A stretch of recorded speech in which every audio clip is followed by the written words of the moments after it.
Hi guys, welcome back to explore literature. इस video के अंदर हम डिस्कस करने वाले हैं बीएड फर्स्ट ईयर का पेपर 3 लर्निंग एंड टीचिंग की यूनिट नंबर 1। अगर आपने अभी तक चैनल को सब्सक्राइब नहीं किया है तो प्लीज़ पहले वो कर लीजिए and watch till the end ताकि आपको सारे कॉन्सेप्ट्स क्लियर हो जाएं। अगर फिर भी कोई डाउट बचता है you can type that in the comment box. Alright, so now without wasting much of your time let's start the topic. तो हमारा सबसे पहला कॉन्सेप्ट आता है कि व्हाट इज टीचिंग। टीचिंग क्या है, पढ़ाना क्या है। तो टीचिंग बेसिकली 4 एक्टिविटीज़ से बना है। सबसे पहला है करिकुलम प्लानिंग, जहाँ पे आप अपना एक पूरा प्लानिंग करके जाते हैं कि क्या पढ़ाना है क्लास में, किस तरीके से सारी चीज़ें होंगी। देन इज़ इंस्ट्रक्टिंग फेज, जब आप अपना लेक्चर डिलीवर करते हैं, बच्चों को पढ़ाते हैं। देन इज़ मेजरिंग फेज, जब आप उनसे क्वेश्चन आंसर पुटअप करके समझने की कोशिश करते हैं कि उनको कितना समझ आया या नहीं आया। देन इज़ इवेल्युएशन फेज, जब आप उनका टेस्ट लेते हैं और पता लगाते हैं कि वो कितना रिटेन कर पा रहे हैं या फिर उनको कितना समझ आया। तो ये सारी जो फेजेस हैं वो बताई हैं John B Hogg and James K Dunkin ने। तो this is the definition of teaching. And B.O. Smith की डेफिनेशन देखें तो टीचिंग एक सिस्टम ऑफ एक्शंस है जिसका मकसद होता है प्रोड्यूस करना लर्निंग को। तो जो टीचिंग है उसको आइडेंटिफाई किया जाता है 3 व्यू पॉइंट से। तो 3 तरीके का टीचिंग हो सकता है। सबसे पहला है अथॉरिटेटिव या फिर अथॉरिटेरियन, जो कि H.C. मॉरिसन ने बोला है। अथॉरिटेरियन टीचिंग है जो उसके अंदर क्या रहता है, उसे थॉटलेस टीचिंग बोलते हैं। ये मेमोरी लेवल पे काम करता है। सिर्फ आप बच्चे को पढ़ाते रहते हैं, वो ना तो कोई सवाल पूछ सकता है ना कुछ आर्ग्यू कर सकता है। आप सिर्फ एक डिक्टेटर की तरह से बोलते रहेंगे, वो बच्चा सुनता रहेगा। देन इज डेमोक्रेटिक टीचिंग, जिसको बताया है N.L. गेज ने। इसको बोला जाता है थॉटफुल टीचिंग, जहाँ पे बच्चा सवाल पूछ सकता है और आप उसके जो काउंटर क्वेश्चन है उनका आंसर भी दे सकते हैं। तो that is a very democratic setup जहाँ पे सवाल जवाब हो सकता है। देन इज लेजर फेयर, इसका मतलब होता है रिफ्लेक्टिव टीचिंग। रिफ्लेक्टिव टीचिंग का मतलब होता है कि जब बच्चे ने एक बेसिक चीज़ सीख ली, उसने मेमोरी को रिटेन करा उन चीज़ों को, फिर वो उसने उन चीज़ों को समझा, उसके बाद वो सवाल जवाब करता है अपनी अंडरस्टैंडिंग के अकॉर्डिंग कि ये चीज़ ऐसी है तो वो क्यों है। तो वो आता है आपका रिफ्लेक्टिव टीचिंग वाले मेथड में। तो बेसिकली जो टीचिंग है वो सिस्टम है एक्शंस का। यहाँ पर डिफरेंट एक्टिविटीज़ होती हैं जिनका आउटकम फिर होता है लर्निंग। यहाँ पे आपका एक मकसद रहता है कि आप बच्चे को पढ़ाएंगे। फिर जो टीचिंग है उसको एक साइंस की तरीके से भी देखा जाता है। अब टीचिंग साइंस कैसे है? टीचिंग साइंस है इस तरीके से क्योंकि जो सारी एक्टिविटीज़ होती हैं उनको सुपरवाइज और एनालाइज किया जा सकता है। और साइंटिफिक फील्ड में यही होता है कि जो चीज़ें सुपरवाइज की जा सके और एनालाइज की जा सके उनको बोला जाता है साइंस। फिर हमारा नेक्स्ट टॉपिक आता है लर्निंग, जिसका मतलब होता है हिंदी में सीखना। तो वर्डवर्थ की माने तो सीखने का मतलब क्या होता है? Learning is a process of acquiring new knowledge and new response. मतलब कि जब आप एक नया ज्ञान अर्जित करते हैं और नया रिस्पॉन्स जब आप डेवलप करते हैं उसे लर्निंग बोलते हैं। स्किनर की माने तो लर्निंग एक प्रोसेस है प्रोग्रेसिव बिहेवियर ऑफ एडप्टेशन का। जब आप अपने एनवायरनमेंट से सीखते हैं और धीरे धीरे वो आपके बिहेवियर में डेवलपमेंट कर देता है, उसे लर्निंग बोलते हैं अकॉर्डिंग टू स्किनर। जो टीचिंग है वो एक सोशल प्रोसेस है, बल्कि जो लर्निंग है वो एक साइकोलॉजिकल प्रोसेस है, वो आपके माइंड से रिलेटेड है। लर्निंग थ्योरीज हैं जो वो इनफ नहीं है एक्सप्लेन करने के लिए टीचिंग को, लेकिन जो लर्निंग थ्योरीज हैं वो इंडिकेट करती हैं कि एक जो इंसान है वो कैसे सीखता है। क्योंकि टीचिंग थ्योरीज आपको बताती हैं कि किस तरीके से इस चीज़ को सीखा जाए या फिर कैसे कोई सी चीज़ भी है जो वो सीखी जाती है। अब जो नेचर ऑफ लर्निंग है उसकी हम डिफरेंट डेफिनेशंस देख सकते हैं। तो यहाँ पे हमारा फर्स्ट डेफिनेशन है modification of behaviour is learning. जब आप अपने बिहेवियर में मॉडिफिकेशन मतलब चेंजेस पाते हैं उसे लर्निंग बोला जाता है। लर्निंग का मतलब होता है पॉजिटिव एंड नेगेटिव, जब आपको गलत और सही में भेदभाव करना आ जाए। लर्निंग एक कॉन्टिन्यूस प्रोसेस है। लर्निंग एक प्रोसेस है ग्रोथ का और प्रॉब्लम सॉल्विंग का। लर्निंग एक सोशल और इंटेलिजेंट प्रोसेस है। लर्निंग एक एक्टिव प्रोसेस है। So this are the different definitions of learning. तो अब ये जो हमारी 3 टर्म्स हैं, टीचिंग, लर्निंग और इंस्ट्रक्शंस, ये यहाँ पे स्पेलिंग गलत हो गया है। It is written interaction but it is actually instruction. तो 3 जो ये टर्म्स हैं इनको हम ना एक दूसरे के साथ ऐसे यूज़ कर लेते हैं, मतलब हमें ज़्यादा डिफरेंस इनका पता नहीं होता। तो टीचिंग का मतलब तो होता है ये एक सोशल प्रोसेस है, इसमें बहुत सारी एक्टिविटीज़ होती हैं और नॉलेज का एक मकसद रहता है कि भैया नॉलेज प्रोवाइड कराना है। जबकि लर्निंग एक इंडिविजुअलाइज्ड फिनोमिना है, मतलब कि आपके दिमाग पे डिपेंड करता है कि आप कितना सीख पाएंगे। देन एज ये सिंबल ऑफ सक्सेस है कि जब आप कुछ चीज़ को कर लेते हैं, याद कर लेते हैं, तो वो सक्सेस के तौर पे देखा जाता है और इसको रिजल्ट माना जाता है टीचिंग का। यहाँ पे नॉलेज को एक्वायर किया जाता है, लिया जाता है।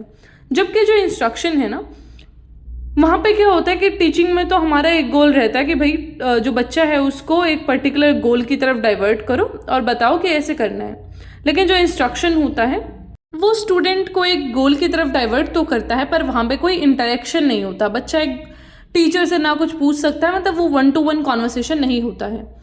तो जो टीचिंग है वो कॉग्निटिव है, अफेक्टिव है और साइकोलॉजिकल है, बल्कि जो इंस्ट्रक्शन है वो सिर्फ डेवलपमेंट ऑफ नॉलेज को बढ़ावा देता है। यहाँ पे कुछ ज़्यादा कॉग्निटिव, अफेक्टिव और साइकोलॉजिकल एस्पेक्ट्स नहीं है।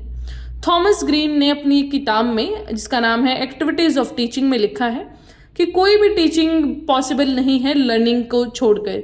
Like the teaching is not possible without learning, कि आप लर्निंग को नेग्लेक्ट नहीं कर सकते हैं when you are talking about teaching. तो जो मेन एम होता है टीचिंग का, that can be learning, but entire teaching process है जो, इसका मतलब ये नहीं कि वो लर्निंग को ही लीड करेगा। मतलब कि एक टीचर पढ़ाता है, सभी बच्चों को पढ़ाता है क्लास में, बट इट डजेंट मीन कि सभी को समझ आ जाता है। तो that process difference from like person to person, कि आपको कितना समझ आ रहा है, क्या आपका कैपेबिलिटी है, तो वो हर एक स्टूडेंट टू स्टूडेंट पे डिफर करेगा। क्योंकि टीचर का तो एम है ही पढ़ाने का, बट कितना एक स्टूडेंट का एम है उस चीज़ को गैदर करने का, उसको एक्वायर करने का, वो भी डिफर करता है। तो अगर आप टीचर और स्टूडेंट के रिलेशनशिप की बात करें तो जो स्टूडेंट हैं उसके 3 टाइप के बिहेवियर होते हैं। एक होता है कॉग्निटिव, जिसमें बच्चे को जानने की बहुत इच्छा होती है, वहाँ पे आपका मेथड ऑफ टीचिंग रहेगा लेक्चर मेथड। दूसरा होता है अफेक्टिव, जहाँ पे बच्चा फील करता है चीज़ों को, तो वहाँ पे आप ड्रामा का यूज़ कर सकते हैं, प्लेस का यूज़ कर सकते हैं। Then the third is psychomotor, जहाँ पे बच्चा कुछ करना चाहता है, तो वहाँ पे आप एक्सपेरिमेंट्स का यूज़ कर सकते हैं। जो टीचर लर्निंग एक रिलेशनशिप है, उसके हम डिफरेंट फैक्ट्स के साथ उसको क्लैरिफाई कर सकते हैं। तो सबसे पहला तो है ब्लूम्स ऑब्जेक्टिव, जहाँ पे ब्लूम बात करते हैं 6 एस्पेक्ट्स की, जो कि है knowledge, comprehension, application, analysis, synthesis और इवेल्युएशन। फिर गैगने का लर्निंग कंडीशंस बताया गया है, जो कि है सिग्नल लर्निंग, जहाँ पे आप सिग्नल्स के थ्रू लर्न करते हैं। चेन लर्निंग, एक चीज़ से दूसरी चीज़ कनेक्ट कर। मल्टीपल डिस्क्रिमिनेशंस लर्निंग, मल्टीपल तरीकों से। कॉन्सेप्ट लर्निंग, जहाँ पे आप एक पर्टिकुलर टॉपिक को रीड करते हैं। फिर आता है principle learning and last is problem solving. तो प्रॉब्लम सॉल्विंग में आप एक प्रॉब्लम देते हैं जिसका सोल्यूशन फिर निकालना होता है। फिर आते हैं बिगेस्ट लेवल्स, तो यहाँ पे मेमोरी लेवल, अंडरस्टैंडिंग लेवल और रिफ्लेक्टिव लेवल्स की हम बात करते हैं। इनका आगे भी जिक्र होगा, आपको ये चीज़ें लर्न करने की जरूरत नहीं है, this are just for the discussion purpose. Then is our next topic phases of teaching, जो कि मोस्ट इंपॉर्टेंट टॉपिक है इस वीडियो का, और ये आपके एग्जाम में भी आ सकता है। तो जो टीचिंग है ना, वो बड़ा ही कॉम्प्लेक्स प्रोसेस है, इसलिए उसे एक सिस्टमेटिक ऑर्डर में करना पड़ता है, एक पूरा प्लानिंग के साथ करना पड़ता है। तो जो भी डिफरेंट स्टेप्स इन्वॉल्व हैं इस टीचिंग की प्रोसेस में, उनको बोला जाता है फेज ऑफ लर्निंग। तो 3 तरीके के फेजेस हैं यहाँ पे। सबसे पहला है pre active phase of learning. Pre active phase of learning का मतलब है जो सारी एक्टिविटीज एक टीचर करता है क्लास लेने से पहले।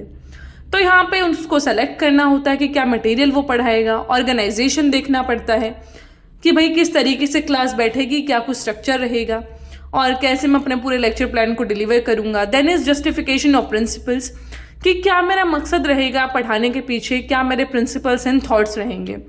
फिर आता है सिलेक्शन ऑफ टीचिंग मेथड्स, कि मैं किस तरीके से पढ़ाऊँ, क्योंकि हर एक टीचर का अपना एक अलग डिफरेंट स्टाइल होता है और वो हर एक स्टाइल को हर एक बच्चे पर भी इम्प्लीमेंट नहीं कर सकता। तो उसे ये भी देखना पड़ता है कि जो बच्चा है वो किस तरीके से समझेगा। जब भी एक टीचर क्लास लेता है तो वो बच्चों को देख के बता सकता है कि भाई हाँ, इनको इस मेथड से समझ आ रहा है, नहीं आ रहा है, तो नेक्स्ट टाइम वो अपना जो टीचिंग मेथड है उसे बदल सकता है। तो ये सिलेक्शन ऑफ टीचिंग मेथड भी बहुत इंपॉर्टेंट है। Then the last one is decision, जिसमें होता है preparation, uses of evaluation tools. यहाँ पे वो डिसाइड करता है कि क्या पूरा मुझे प्रिपेयर करना है पढ़ाने से पहले और कौन कौन से इवेल्युएशन टूल्स होने चाहिए, जहाँ पे मैं बच्चों की जो चीज़ें हैं उनको समझ सकूँ कि भाई हाँ, इनको समझ आ रहा है या नहीं आ रहा है, या फिर what are the changes I need to bring in my teaching. ये तो था कि क्या एक टीचर करता है, तो सजेशंस क्या क्या हैं कि क्या क्या करना चाहिए एक टीचर को। तो 5 सजेशंस यहाँ पे दिए गए हैं। सबसे पहला तो है डिटरमाइन करो अपना गोल और ऑब्जेक्टिव, कि आपको पहले से पता होना चाहिए कि जब मैं क्लास से निकलूंगा अपना लेक्चर लेके तो मेरे बच्चों को ये बातें समझ आ जाएंगी और ये मेरा गोल है आज का। Then is selection of content to be taught, आपको वेल डिफाइंड होना चाहिए ये सारी चीज़ें कि भैया आज ये इतना पेजेस कवर कराना है, इतना टॉपिक कवर कराना है। Third is sequencing the elements of content for presentation, आपको एक दूसरे से चीज़ें जोड़नी आनी चाहिए। अगर मैं आपको कुछ पढ़ा रही हूँ, ये नहीं कि मैं कभी भी कुछ भी बोलने लग जाऊँ, तो बच्चे उस सारी चीज़ को नहीं समझ पाएंगे। एक चेन में आपको सारी चीज़ें समझानी पड़ेंगी। फोर्थ है सेलेक्टिंग इंस्ट्रक्शनल मेथडोलॉजी, कि किस तरीके से आप अपना लेक्चर डिलीवर करेंगे, इंस्ट्रक्शंस देंगे, उसका मेथड्स भी आपको सेलेक्ट करना है क्लास लेने से पहले। Last one is how and when the teaching strategies, कि किस तरीके से और कैसे आप अपने जो लेक्चर है उसको डिलीवर करेंगे, उसका स्ट्रेटजी भी आपको पहले से ही बना लेना है। फिर हमारा सेकंड फेज आता है इंटरेक्टिव फेज। इंटरेक्टिव फेज का मतलब होता है वो सारी एक्टिविटीज़ जो आपने पहले से प्लान करी थी क्लास के लेक्चर लेने से पहले, जिनको अब आप इम्प्लीमेंट करने वाले हैं, उनको बोलते हैं इंटरेक्टिव फेज। तो यहाँ पे सजेस्टिव एक्टिविटीज़ कौन सी रहती हैं? क्लास को सेटअप करना, बैठाना सबको कि भैया तुम ऐसे बैठो और इस तरीके से हमने आज ये एक्टिविटी करना है। नोइंग द लर्नर्स, आप अपने बच्चों को समझिए कि किस तरीके से वो पढ़ना चाहते हैं, आज उनका किस चीज़ को समझने का मूड है, कितना ज़्यादा तो नहीं हो रहा है पढ़ाते वक्त, are they even getting the things और नॉट, तो वो सारी चीज़ें भी आपको समझनी पड़ती हैं। फिर है स्टार्टिंग टीचिंग, कि आप फिर अपना पढ़ाना शुरू कर दीजिए अगर ये सारी चीज़ें सेटअप हो जाती हैं तो ये जो हमारा इंटरेक्टिव फेज है उसके दौरान टीचर कौन कौन सी एक्टिविटीज़ करता है? तो 3 एक्टिविटीज़ की जाती हैं। सबसे पहली है selection and presentation of stimuli, कि स्टिमुलाई है मतलब जो भी एक्टिविटी हो रही है वहाँ पे उस सारी चीज़ों को सेलेक्ट करना और उनका प्रेजेंटेशन करना। Second thing is feedback and reinforcement, मतलब कि ये पूछना बच्चों से कि आपको समझ आ रहा है, नहीं आ रहा है, उनका फीडबैक लेना और उसको अपने नेक्स्ट जो भी लेक्चर प्लान है उसमें ऐड ऑन करना। तो इस तरीके से आप अपना जो नेक्स्ट लेक्चर प्लान है उसको भी बना सकते हैं। फिर है डिप्लॉयमेंट ऑफ स्ट्रेटजी, पूरा एक स्ट्रेटजी बनाना और उस सारी चीज़ को यूज़ करना जो आपने लेक्चर से पहले प्लान किया था, उन सारे स्ट्रेटजीज़ को यूज़ करना अपने लेक्चर के दौरान। तो जो activities perform by teacher and student in this phase, तो 3 एक्टिविटीज़ हैं जो टीचर और स्टूडेंट दोनों मिलकर करते हैं इस फेज़ के अंदर। सबसे पहला है परसेप्शन, कि आपको क्या परसेप्शन है सारी चीज़ों को लेके, आप क्या परसेप्शन बनाते हैं, आपका अपना थॉट प्रोसेस आएगा यहाँ पे। देन इज डायग्नोसिस, चीज़ों को समझना, उनका अच्छे से एनालिसिस करना। देन इज रिस्पॉन्स, कि आपको जो समझ आया उससे रिलेटेड आपका क्या कुछ फीडबैक रहा वो आप देंगे। Then the last one is post active phase. Post active phase का मतलब होता है कि अब आपका सबसे पहले आपने लेक्चर प्लान बनाया, फिर आप क्लास में लेक्चर डिलीवर करने गए।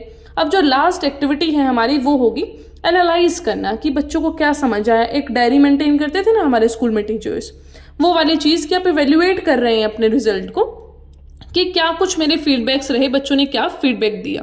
इसमें आपकी बेसिकली 2 एक्टिविटीज़ आती हैं। सबसे पहली है इवेल्युएशन एक्टिविटी, जहाँ पे आप ऐसा मापदंड रखते हैं कुछ कि हाँ इस तरीके से मुझे पढ़ाना था, ये बच्चों का फीडबैक रहा, तो आप सारी चीज़ों को एनालाइज करते हैं यहाँ पे। Then is summing up teaching task, कि आपने जो प्लान बनाया था फिर आप उसको टिक लगाएंगे कि हाँ ये मेरा ऑब्जेक्टिव था, क्या ये फुलफिल हो पाया या नहीं हो पाया। अब जो ये टीचिंग मेथड है लास्ट वाला, उसकी सजेस्टिव एक्टिविटीज़ क्या हैं? इसमें सबसे पहला तो है कि आपको डिफाइन करना है एग्जैक्ट डायमेंशन। एग्जैक्ट डायमेंशन का मतलब होता है क्या आपने एक्सपेक्ट किया था कि बच्चे इस तरीके से बिहेव करेंगे, इस तरीके से उनके नेचर में चेंज आएगा, क्या एक्चुअल चेंज आया है। उन दोनों का जब आप एक एवरेज लेंगे, that is the exact dimension of change, कि भाई ये असल में हमारी एक्सपेक्टेशंस और रियलिटी को मीटअप करता है। फिर है selection of testing devices and techniques, कि आपको ढंग के टेस्टिंग डिवाइसेस और टेक्निक्स का यूज़ करना है, तभी आप अच्छे से जो एग्जैक्ट डायमेंशन ऑफ चेंज है उसको नाप पाएंगे। Then the third is changing the strategies in term of collective evidences, कि बच्चों का जो भी फीडबैक रहा उसके अकॉर्डिंग फिर आप अपनी स्ट्रेटजीज़ को, अपनी मेथडोलॉजीज़ को चेंज करेंगे। तो ये सब था पोस्ट एक्टिव फेज के बारे में। Alright, so here we finish the phases of teaching methods. I hope आपको समझ आया होगा। कोई क्वेश्चन क्वेरी जो भी है उसे आप कमेंट में पूछ सकते हैं। पूरे बीएड का जो फर्स्ट ईयर का सिलेबस है विल बी कवरिंग दैट। आपको जिस भी टॉपिक पर वीडियो चाहिए आप वो भी बता सकते हैं कमेंट में। I will also look for that topics. Alright, so I'll meet you in the next video. Till then, take care, stay happy, stay healthy.